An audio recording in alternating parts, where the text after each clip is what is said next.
ഇന്ന് ഓഫീസിൽ ചായ കുടിക്കാൻ പോയപ്പോഴായിരുന്നു ആരോ പനീർ ബട്ടർ മസാല എന്ന് പറഞ്ഞു കേട്ടത്. അപ്പോഴായിരുന്നു ഞാൻ ആലോചിച്ചത്, കഴിഞ്ഞ ദിവസം ലുലു പോയപ്പോൾ വാങ്ങിച്ച ചിക്കൻ അവിടെ ഇരിപ്പുണ്ടല്ലോ, എന്തുകൊണ്ട് ബട്ടർ ചിക്കൻ ഉണ്ടാക്കിക്കൂടാന്ന്. പിന്നെ വീട്ടിലെത്തിയപ്പോൾ തന്നെ ഒരു യൂട്യൂബ് വീഡിയോ കണ്ടു.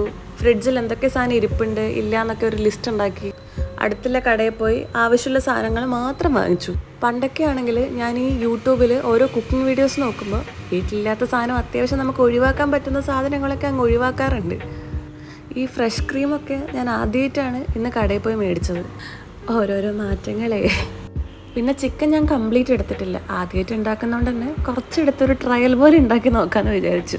സക്സസ് ആണെങ്കിൽ ബാക്കിയുള്ള ചിക്കൻ നാളത്തേക്കും എടുക്കാമല്ലോ.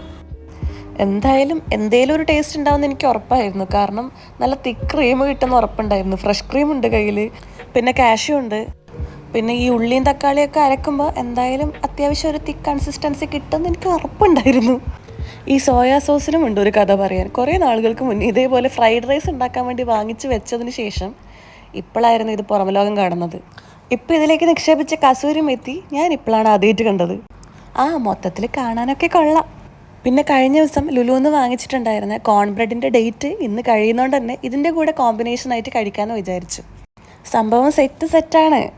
ഇടയ്ക്ക് ഇങ്ങനെ ഓഫീസിൽ നിന്ന് മൂഡ് ഔട്ടായിട്ട് വരുമ്പോൾ ഞാനിങ്ങനെ വെറൈറ്റീസ് ട്രൈ ചെയ്യും. പിന്നെ ആ ക്ഷീണത്തിലങ്ങ് ഉറങ്ങിപ്പോക്കോളും.